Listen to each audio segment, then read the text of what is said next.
No, more than that. I don't wonder what they're doing. I wonder, are they doing it because they're out of a commitment, a voluntary thing, or are they on a payroll? I'm just saying. I mean, why would you jump up and just do something that is out of your tool house? You're not even in your toolkit. They don't know that. The ones that are really involved, they're not doing contract themselves. They got the kind of gigs where they're supposed to be the intersection somehow on behalf of the community. Well, who's the one that's the interceptor on when you go to these jobs where you don't see enough minority on the job? Who's the one that's supposed to be reporting out? They tell me Larry Stitt. I don't know. I haven't heard Larry Stitt speak on this. And if he is, he too need to be talking loud. Anyway, y'all can tell I'm a little upset. I'm upset because $400 million ain't no loaf of cheese. That's something that can make a difference to this community. And those who are working, trying to make this connection for us, should be talking to us and should be, look, I, I'm not getting paid to do this, but I know when injustice is going down. And injustice is the absence of information. And we're in this moment where we say, see something, say something. Well, I'm saying it because I see it. And I know a lot of you listen to me see it too and know it. But we don't need to put up with this stuff. If you anybody, I'm Reverend Blue, Larry Stitt, I'm just saying, I'm not mad that you got some kind of link, but I am disappointed that your voices haven't been talking to the community clearly and sooner to let us know what's going on. And if you got a real link, why didn't you know something about what I'm hearing that the RFP put in by a group of contractors was changed up on them without them knowing about it, and they didn't get direct word. They had to get it from out of town. So what kind of intercession you do? And if you're the one that's supposed to be getting this job, I think you need to be given a report until we get this thing done. It's like y'all hiding in the dark. What's that about? Or are you looking to select certain ones? I'm just saying, let's keep it real. This is an act of injustice with what you're doing that you haven't come to talk to this community. I take it personally, but not that personal because I think I'm nice to invite anyone to these airwaves. But the fact that you don't have enough respect to use the number one station that brings the drum beat in the community and come and take an opportunity and sit at the table with there have been others who here have been saying the things I want. Where you at? And what you doing? Anyway, y'all, community, I'm just saying I'm upset. This meeting on the 5th of October is a real important meeting. And we needed to be there. It's the new Bill Stadium and MWBE and whatever SDVOB inclusion means. I'm not sure on this, so I won't guess. And it says, an Erie County Legislature formal committee discussion. It's going to be on Thursday, October 5th, 9 a.m. to 10 a.m. at Old County Hall, 92 Franklin on the fourth floor. Now, it's only going to be 1 hour. So you can't get up at 8:45 and think you're going to get there in time. You need to be there before the meeting starts so you can check it out, how things get set up, who whispering and who here before they get in the room, and who walking around the room like they big shot. And you need to be there to watch those who come from our community that supposedly been working in our best interest on this, to hear what they're going to say there that they ain't said here.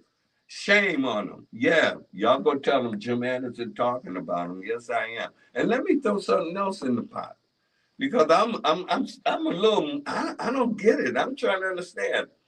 So New York, I mean the Buffalo, New York City Council and them, everybody holler we don't have no skin in the game. They can't got nothing with determining anything about the stadium. And so what do I see popping up? I see where Councilman Wyatt, Rashid Wyatt, was going to be holding a community, either held it or was going to be holding a community meeting, and in it talking about jobs at the stadium. Now I'm thinking to myself, wait a minute, he not working that out, and besides, like he said, they ain't got no skin in the game unless all of a sudden they got it. But anyway, so I'm trying to understand what is he doing to be able to be talking about the jobs. And to me, y'all, I'm just saying we all should get it at the same time. I trust that, I want to trust that our electeds in both of the houses, the county and the city, are working together, and I know they are. But I don't see a united front in bringing us the information timely on things we need to know. I haven't heard a flurry of people talking about October 5th. I haven't even heard our representatives talk about the fact that the contractors got set up and I'm got their RFP. You heard them talk about it on this station, on this program. The RFP that they submitted, well done in collaboration with the contractors that are working together to try and move the needle. They changed it on them. Now we claim we care about getting out. This is all of our fight. You don't have to be a contractor to understand that this is your fight too. This is part of being able to get access to that money that can do a lot to help a lot of people in our community and help our community, period. And we shouldn't be shucking and jiving and letting those who give us a song and a dance and act like they super on things, they super devoid on doing what's right. I should not be the only one shouting about it. I should be able to at any time hear out of our community, those who call themselves leading, and particularly on this issue, I should be hearing something every day where they keeping the pressure on. But they're in the dark. Yeah, I say they're in the dark. They ain't built nothing. Be the first one to run all the time to get to the head of the line when money's coming in the community. And then we got to stop just picking some of them to be on these commissions or these boards to hear stuff. Because they hear stuff and they don't tell nobody. And the stuff that they hear that they ought to tell, they keep it to themselves. That's why I wonder sometimes, is somebody on payroll? I know I'm doing this voluntary. I know the station ain't asking us to get no money from nobody on this. And yet we know the bills and anybody associated with the stadium. I should be hearing tons of commercials, and I don't mean a little bitty one. I think you ought to be in here buying strong and putting in our paper. Where y'all at? And then, help us to understand, because I ran into some people say, well, they're getting paid. Now, I don't know you're getting paid. I hope you're not getting paid. If you're getting paid and ain't saying nothing about the work you're doing, I sound like hush money. I hope you ain't doing that. And I hope ain't nobody taking money to lead the community astray. I am so upset today because I know there's a group of contractors. In fact, one of the contractors organizing around this has deep credentials and a work ethic and a structure. And then these who ain't got nothing want to be on the lead talking about the jobs. Remember Larry Stitt. I know those are two of the names, and I know those are two of the names I heard people say it in, and I've seen blurbs up from them, but I ain't heard them talk nowhere. I don't know who they talk to and why it's in the dark. That's what I'm gonna call it, in the dark and not out front.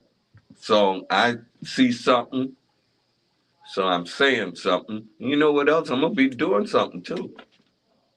Because we're in that moment, community. We got to be doing something. We got to stop this. I know some of y'all know about poverty pimping. I know some of y'all know about those who supposed to serve and misserve or don't serve. We can't let this go down. Now I'm gonna let that part rest. I done told you October 5th from 9 a.m. to 10 a.m. Be there before 9. They're holding community conversation. It's interesting. Community conversation. Community, that's for you. Were you in on the planning? But even if you wasn't in on the planning, it's for you. Now you need to find a way to participate, and if you can't participate, do me a favor. Call some of those who call themselves working on the stadium deal and tell them, hey, why don't you go and get on the air and talk to us all? Come. Let's have a real community discussion and conversation right here using the airwaves of Power 96.5 WUFO. I mean, look, why you think we can't? We can. And then we would have access for the community to call in. And look, don't get me wrong, we don't want to answer questions. There ain't no such thing about answering questions, but it is about telling them, what are you doing? Ain't seen you nowhere, ain't heard you nowhere. So if you want to get mad at me. If you want to know who told me, ain't nobody told me. I do my own research and I got my ways of finding out. And then, I know y'all. So, I'm, look, here's the deal, community. Sometimes me or somebody else may something a little strong about people who you might like, this is not about liking. I don't dislike them, but I'm telling you the truth because ain't none of us perfect. And when in our imperfection, when we're on the wrong side of an issue, somebody need to call it out, not to hurt them, but to call them forward to where they need to be. These characters I'm talking about are those who got information, been doing things in the dark, and here we getting down to these days when there's already parts of the contracts, part of the work out there that's going on, an opportunity that's moving. They don't even come forth to say, hey, to tell you so you can get a chance to get in on it. So what kind of intersector are you? Are you for the community or do you somehow work for some connection? Anyway, I'm just saying, want to get mad at Jim Anderson. Anywhere you see me, you can talk to me. I'm a nice guy. And if you want to start talking, you can call 716-837-1112. Now, I'm going to say a little bit more, and then I'm going to share it because Austin is going to take us in a unique way, and I'm looking forward to that. And I want to tell you, a lot of things that you hear happening in the news, big things that you don't like to talk about, is this concern about climate change and clean energy. And what I want you to know is that these things, these things are real, y'all. And the work that you see with the community in the community, where folks not only are doing gardening, but you got an organization who are starting to be, I like to call them almost like food hospitals that you in the community can go to because that too is in line with climate change. And so, those things we need to have happening and must happen because we got a country in a state that's going the wrong way. See, the things we need for a clean, renewable energy kinds of living in our community and in this state is not happening fast enough and not happening in some parts. And when you hear about the conversation on the international level about the possibility of nuclear war, here's what goes down. So you hear about it and you tend to think those things are over your head. And then when you look back when we had the hearings here in New York about climate, what was going to be and so forth, and the panel that had set up by the state that was moving around the state holding hearings, held the one here at the library. In there, All the climate activists went in, pushing for the Climate Leadership and Community Protection Act, CLCPA, which is a good thing, and we need that. But we need that also along with, here's what I want to tell you what we need. We need to push back against the gas companies. Because when the gas companies came into the hearing, you know what they came in? They didn't come in attacking none of the clean the Climate Leadership Community Protection Act. They didn't make that their target anymore. They came in asking for the state to invest a lot more money into nuclear energy. Listen, y'all, don't be silly. Nuclear energy is not clean, renewable energy, and nuclear waste itself doesn't go away. When I say doesn't go away, yeah, maybe over some thousand years, I don't know. They have no idea. And in some places around the world, some countries are dumping nuclear waste into the water. Now, dumping is bad in and of itself, but what I want you to understand, climate activists, peace activists, people, is that nuclear energy is not clean, renewable energy. And we better watch these gas companies when they ask for more investment in that, because it requires a lot more money coming out of the people's pot, which when it comes time for serving the needs of the human needs, and you have your leaders talking about, well, we don't have no money because they don't skate it to all these big greedy corporate oil companies who would love to see nuclear energy be around, because then they can dig up some more ground and contaminate some more land and begin to bring the world into a more threatening situation with all this dirty energy.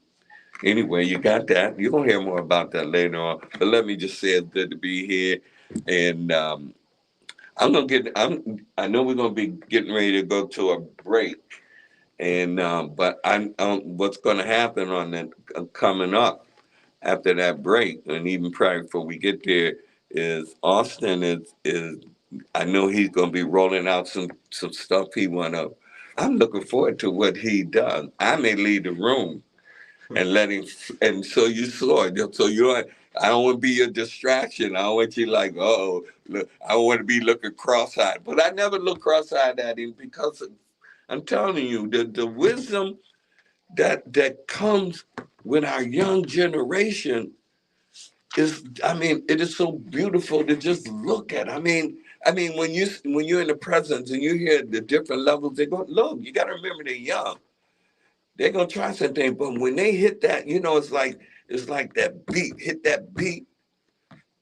You know what I mean. It's groovy. It's right where we want our young folks to be, and it's also energizing because they ain't gonna be taking no wooden nickels. you know. And as we set the value line about, hey, look, you see something, you say something, you stand on the truth that you don't have to beat nobody down with it, but you don't have to let nobody come in shucking and jiving. Hey, look, I'm talking about Austin and many more like him that exist in our community. And I'm telling you, last week, we had a good show, and I was thinking, uh, uh, I've been thinking about it all week. I said, what if I don't see Austin here this week? Because last week we were talking about housing and how to deal with the landlord and stuff, and I was teasing him because he at home and the landlord was here, mama was here, and I kept saying to myself, I teased him, I said, I said, because we're telling you tenants, what your rights are. We were telling landlords theirs too, but we were telling you tenants, and that you can talk to a landlord, and so we had the landlord here. Your mama, how all of us been through that at home. But I was telling you, yo, when you get home, you tell that landlord So anyway, you feel my job. I've been a little funny, y'all, because they keep it. Go ahead, bro. Absolutely. Good morning, Buffalo. My bad, I was a little late. I was on a business call. I was on a little business call, getting my stuff in order. And one thing I want to touch on before I kind of get into my little segment and my little response is kind of touching on what you were talking about. I was driving down Best Street by Genesee, and I saw a billboard on a bus stop, and it said, more than half of Buffalonians live next to or are exposed to a nuclear waste site in their residential housing. So when you talk about climate change, the issue, and I'm going to talk a little more about, is it's hard to help certain people. But Buffalo waste is something that even if you don't think it's important, climate change, you don't think it's important, it's one of those things that doesn't matter until it does. And chances are, unless you're a gambling person, if you're one of that 50%, chances are it's something that's impacting you, whether it's a little bit or a lot. I don't think anybody wants any nuclear waste being exposed or in their access or vicinity. So just be aware. I think it's really easy sometimes to distance things, and that's reality because of the world we live in. Now every news is your news, so you got to learn how to kind of filter it in your mind, but don't become so filtered that you're filtering out the important stuff. That's not a good colander or a good sit, whatever you want to call it, when it's dropping the important stuff out. So one thing that you kind of talked about that I think is very true is that it's hard to help. This week I had something I'm on LinkedIn. You guys can add me at Austin Martin on LinkedIn. And I said, you know what? I'm tired of just complaining about the issues. I want to go out into the community, meet the professionals that are making the changes we need to make. Let me talk to, as much as we can talk about business people in Buffalo, how people buy it. Let me talk to the people that we are so quick to harp on, the politicians, the business leaders. So I went on LinkedIn and said, let me go straight to the people. And I said, if you want to get known in the community, if you want a community shout out on the radio, just reach out, send me a little bio. And you'd be surprised how hard it is to help. And that's kind of what I want to focus my little segment on. It's hard to help. People don't always want help because help requires a little bit of work. I can be the best trainer in the world for the gym, but you still got to do the push-ups. You still got to lift. You still got to lift the weight. And you know what? Before I even get into it, because I'm about to start rolling, we're about to go to a break. So I'm going to catch y'all right when we get back. So stay tuned. Thank you. Hi, this is Dr. Brad Schaefer. As a podiatrist, I can tell you no two people's feet are alike. How'd you use you took Monique's card? You took Monique's card? No, she got me off at your grandmother's house, and then we good. You took grandma? Oh, you're still alive. You better talk to the people. I'm dashing on you. I'm going to Duville. I'm going to help them with a rally over there with the teachers and them, about, they like everybody, they need more money. And they figure, But I'm looking forward to listening as you do your thing. I was saying a little stuff on prior to your coming. I heard you. Oh, okay. I heard you. I think you was on fire. I'm hoping some folks will. I'm hoping some of them will be mad at me. Say, you said that about me? Yeah, and I'm inviting them to come and get on the air.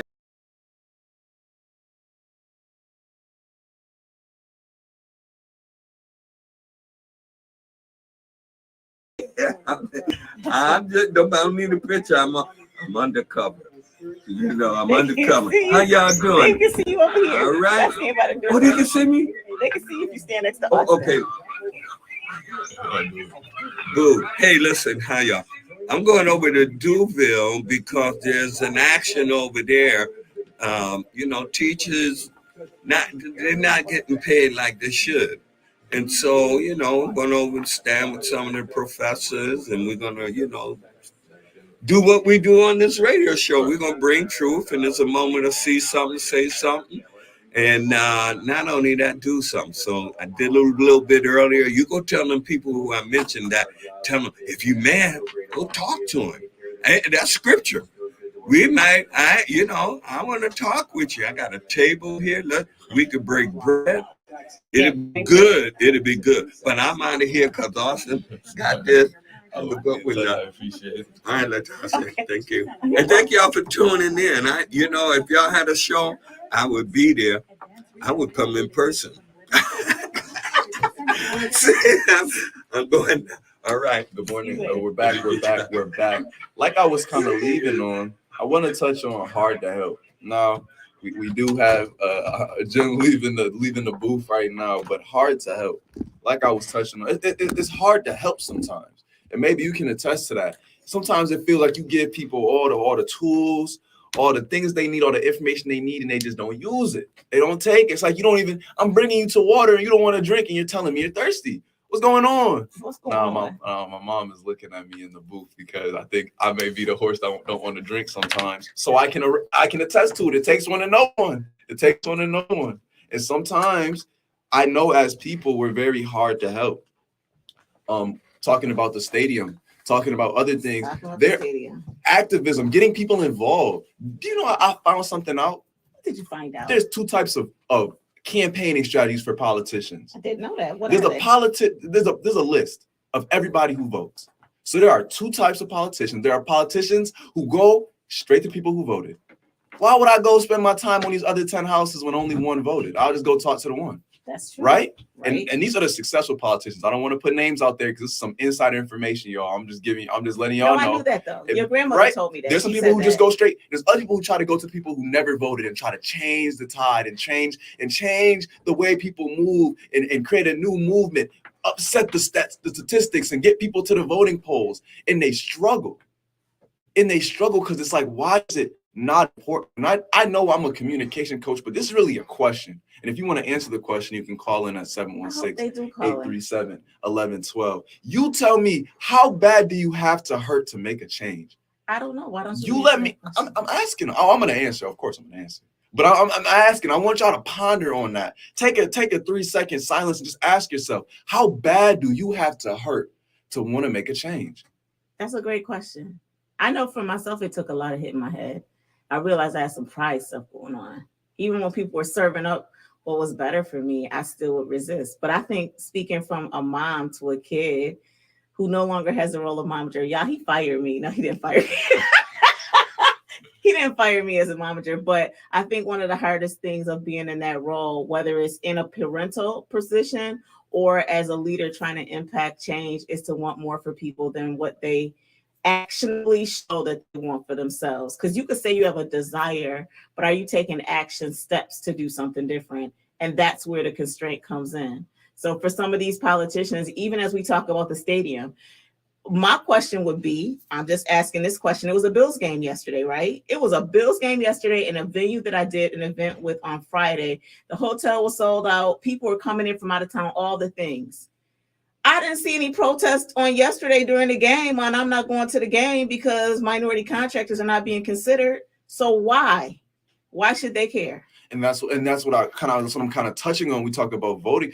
They're not gonna move until the 1 out of 10 gets involved because the 9 out of 10 aren't doing anything to secure my position. They was at the game. No disrespect. In a politician's eyes, you don't really you don't mean anything to me. You don't add value. And even though I'm supposed to serve you, you're not even allowing yourself to be accountable and hold me accountable. And so that's what I'm asking. That's the question I'm phrasing. How many people bad do you have to hurt? How bad, how frustrated do you have to be? How broke do you have to feel for you to feel like fighting for the stadium is worth it?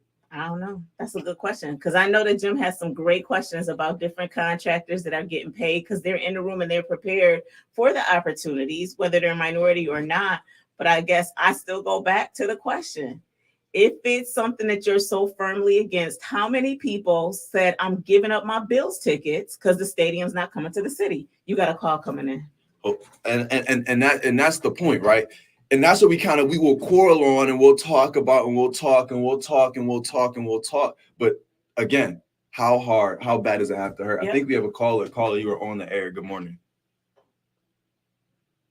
Good morning. Good morning. Good morning. We can hear you. Am I on the air? Yes, ma'am. We can hear you.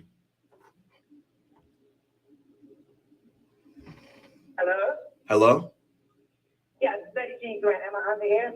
Yes. Yep. We can hear you. Go ahead. Oh, good morning. Yeah, thank you. Great show. And yes, the question, and I know that it was game yesterday, and I know that there's many minority contractors who, like you said, did not get a contract, was being considered, and there was no protest. So my point is that what you said is absolutely correct. And those who are in charge of making decisions, supposed to be in charge of giving contracts? No.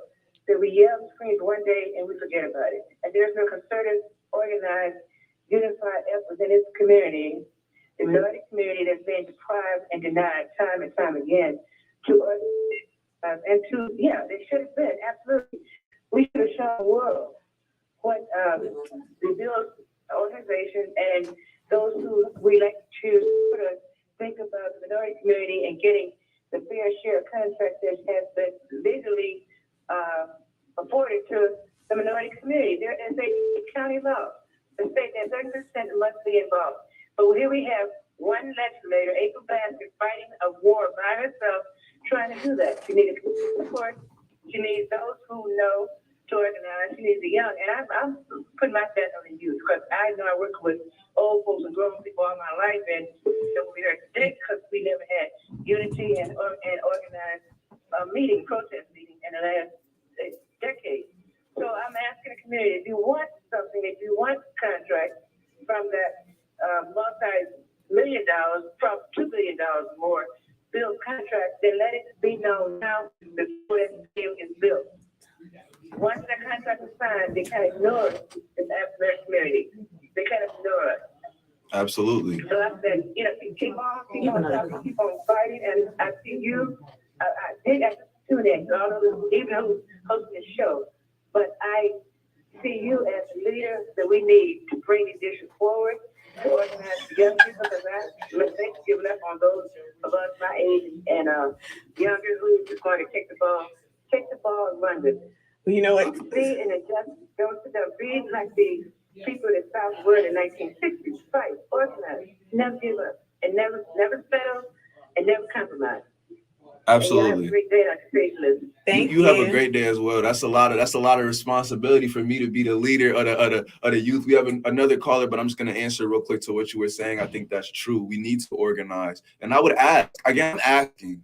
I don't want to come in and feel like I'm the boss that just comes in and I'm the boss that comes in and starts making changes, telling you what to do. No, I'm asking community, what do we need to organize? If he's putting it on you, though, I think that y'all need to guilt y'all parents, because I don't think y'all got bills, season tickets money. Maybe I do, but some of those parents, I think that sometimes through the children, guilting your parents to say, like, how do you go here when this is what is blatantly against you? So, I mean, I think as a young person, now that some stuff's been thrown your way, I don't have season tickets. I don't even watch sports. But I'm just saying, for those who do, how many of y'all were really mad yesterday, or were y'all just rah-rah tailgating and at the game? Or just look at how it can impact your lives. The last point I had in my little notebook is, why does it matter? I think that, again, like I said a couple weeks ago, if you're not a contractor, a Bills fan, or really in the know, or a politician, it could seem like this isn't important. Well, then don't go join up and group up and protest. Join protest. But can we talk about it?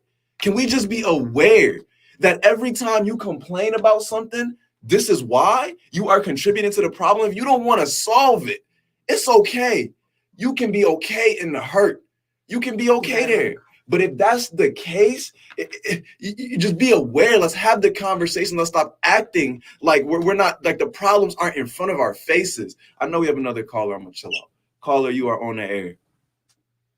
Hi, you guys, something that is extremely important to the future of our community, and young people, you do need to be the ones talking about it. But I just want to say that, parents out here trying hard to raise the kids. They're busy. They got to get the kids up to go to school, wash them up, feed them, take them to school, work. 70% single households got to work and be daddy too, and they're just busy. There used to be an idea that said the talented 10. But the people who went to college, got the master's degrees, making the money, were the leaders. We form the ideas and stand out there, and we are supposed to take the responsibility to lead, not move out to the suburbs and ignore the majority of Black folk who sit in the city of Buffalo. So the talented 10th is supposed to lead, and you can't get mad at the parents when they need all the help they can get. But the only thing that I've ever seen that ever made a change in the community, I went to South Africa. Those people, that revolution against apartheid, took off because they killed a school child. When the school children organized a nonviolent march and the African government killed a child, that's what parents fight for. That's when the community, that's when they make a change because they fight for their children. The young people, you're our most value possession. You're our future. That's when the parents will stand up, unite, and they need to put it in the terms. We pay taxes. Everybody pays taxes. Don't ask me to pay taxes if I can't get a share of the government contracts. $400 million is supposed to be going to our community. But you're right. Jim Anderson hit it right on the head. Knowledge is power. Nobody's talking about how do you get in, what kind of servants and goods are needed. Nobody's giving the information, opening the door, and holding the hands of our contractors who are hungry and starving, and we need them to employ our youth. That's our community. Putting that door, you have to fight that door down. So young people, you got to stand up and protest. Leaders, we're calling out the politicians, but everybody who got a dime and got a good job and a good education off the backs of this Black community, they're supposed to be helping. We stand on the shoulders of the other generation. I know I've been pushing for minority contracts constantly. I spent 37 years in county government, and I helped form the EO office. I also fought to make a committee in the county exec's office so the orders go down to the commissioners and say, you will. If there's a job, people got to be interviewed, one better be a minority. If there's a contract, you better put it on the internet, Facebook, and everywhere so everybody knows about it. I'm the ones who mandated that they advertise in the calendar and criterion in county government, city government, and in the Buffalo school boards.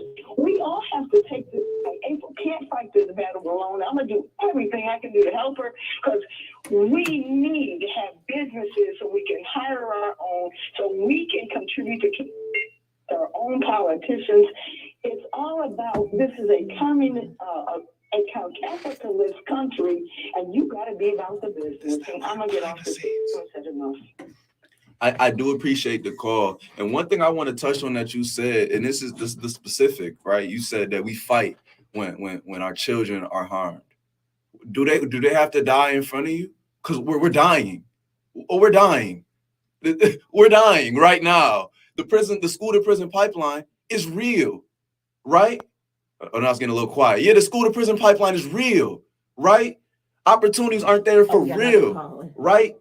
Kids, young people that don't have, I understand we have a call, young people that have energy is not going towards good because we don't even know what good is. It's going towards evil. There are Black boys and Black girls dying in the street right now through a lack of opportunity, a lack of education. We're dying right now. What are we waiting anymore for? We don't gotta wait for us. We don't gotta die in front of you. Metaphorically, the Black boy, the Black girl in America is dying right now. The light, the Black excellence that we exalt, the fist that we raise up. What does that stand for you? When we have grades where people can't eat, we're having some schools with at less than 50% passing rate, or am I talking crazy?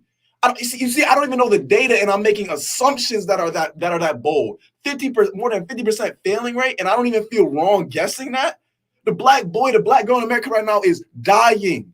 You don't need to see someone shot, executed in front of you for you to know that we are dying, we are suffering, we are struggling. And yes, it's our job to pick up the mantle, but it's not the youth, it's all of us, because it affects all of us. And the same opportunities that we can put on, it's different when you have a Black doctor, it's different with a Black mechanic, it's different with a Black contractor. But in order to get that for your reality, in order to have a Black doctor, a Black contractor, we need opportunities. And whether it's the Bill Stadium, or whether it's a school and education, whether it's exposure, whatever it is, the Black boy and the Black girl is dying right now. And we want to make a change, and we need to unite the youth front and the adult front, because the same zeal we have, we need direction.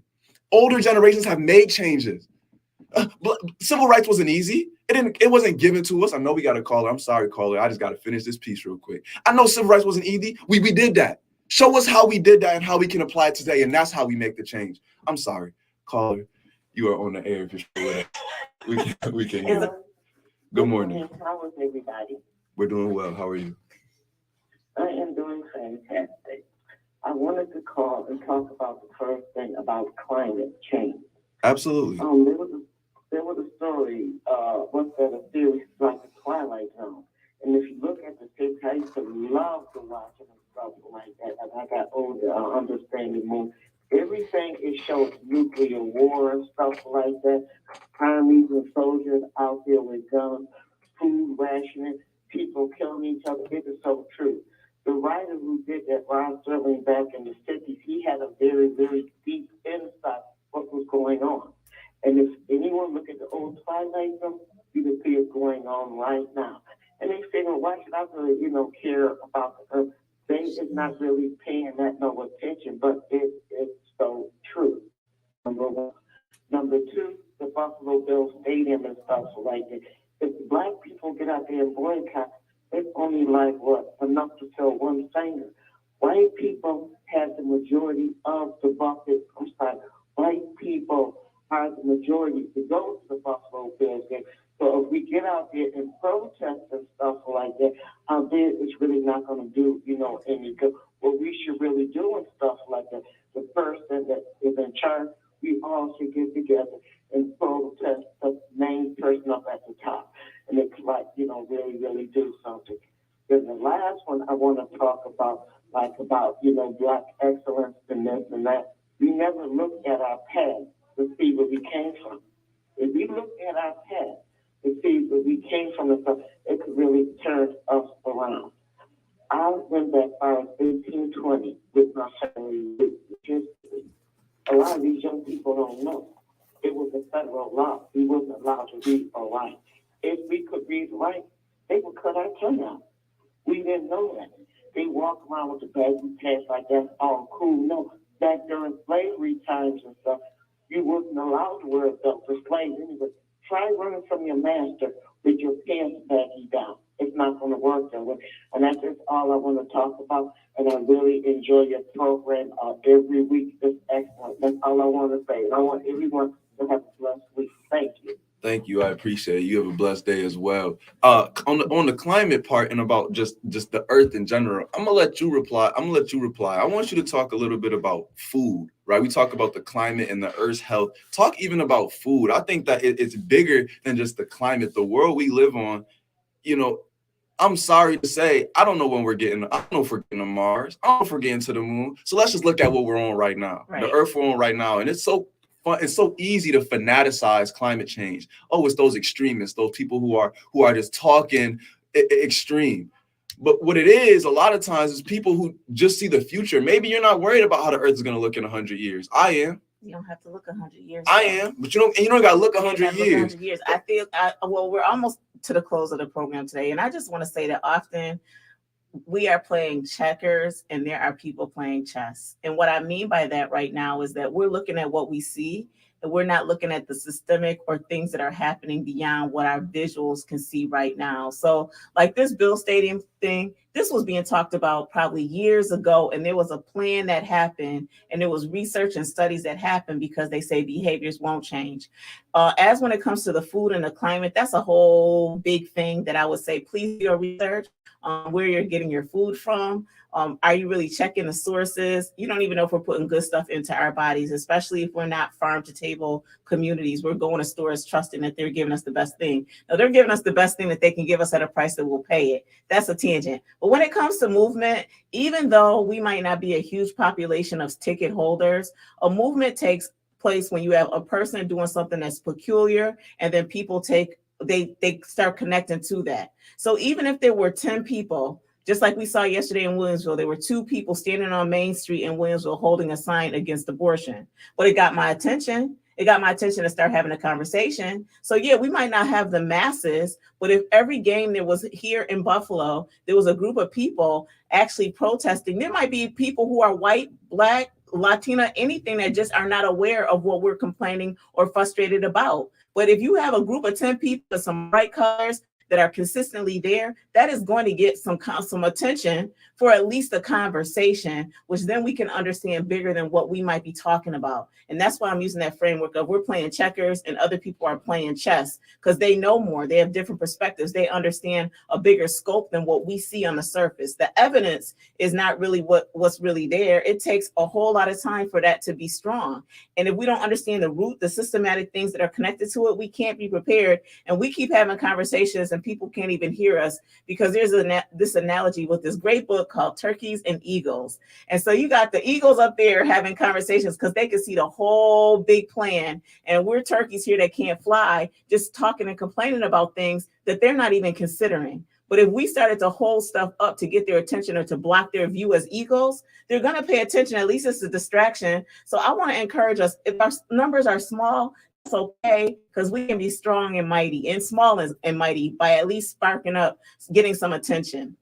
So at that point, I just want to turn it back over to you, Austin, because we're wrapping up the program for today. Absolutely. I think there's some closing things that you want to talk about in Jim's absence. And thank you, Sheila, for always having us on this station and have a voice. But go ahead, Austin. Yeah, we don't, I think we got to really reflect on what we talk about. What is the goal of a protest? If you think the goal of a protest is for national attention, I don't think you're probably not going to have the most fun time at a protest. But the goal of the protest is just to spark a conversation. And that's what I'm saying. If you take from what we're talking about the stadium and you say, I'm not a Bills fan, a contractor, I don't live in Orchard Park, this has nothing to do with me. Let's start having those conversations. Hey, are we aware of what's going on behind the scenes? Every time you look at a sports franchise, think about it. Really, where are the powers at play? When you look at politicians, what are the powers at play? Let's just talk about it. Let's just be aware. Let's not blind ourselves. That's all I think is the first step. Let's just start these conversations, because like you said, if it just takes a sign to start a conversation, that may be all we can do. But the more we talk about it, the more it starts to stay and play in the forefront of our minds, and the more aware we are of it, the more willing we are to make a change. Because if it's not close to our heart space or our mind space, we're just kind of yapping. And if it's not disruptive, so like I'm more apt to give you information if you come to me with curiosity versus accusation. So if you come at me and say, this is what's not happening, I might not want to talk to you. But if you say, I'm just wondering, it looks like we got the players that are majority one race, and then the owners are another race, and then the contractors look another race. I'm just trying to understand. Can you help me understand? Then we might be brought into conversations differently because we're curious, and then we can get prepared for what lies ahead. Or there might be some opportunities even right now that we're not late for, but we don't even know it because we don't even know what we don't know to even ask the right questions to prepare. Right. And so in wrapping up, I want to say, touching on what Jim talked about, October 5th, there will be a hearing talking about the Bills Stadium. Ooh, don't put me on the spot. I know, because when he was saying it earlier, I was like, where is it? So if somebody could tag in the comments, we're going to go back and we're going to get the information. But if you really want to be there, you'll find it out. I'm confident you'll find it out. But it's on October 5th, talking about the Bills Stadium. We'll be having April Baskin in the studio, hopefully on the 8th, to talk more about that. I have a question I asked for next week, because this is what I'm curious about, and this is what I want to leave the viewers with. This is what happened when Jim lead the station. I start asking stuff. Here's what I want to ask the viewers. You tell me, what do the Black people need to get organized? You tell me. Ooh, that's a good question. Is it that we can't communicate? Is that we don't have the transportation? Is that we don't have the know-how? We don't have the time? What is it? You call in next week and you tell me. I'll stop the interview and get you 3 minutes. You call and well, I promise that. But if you got an answer, you call and tell me. And if you can't get on the call, you can reach out to me. I might 716-250-8787. You can reach out to me and tell me. Let me know what we need to get organized. Because like you said, if the young people are to lead, let me know how to lead.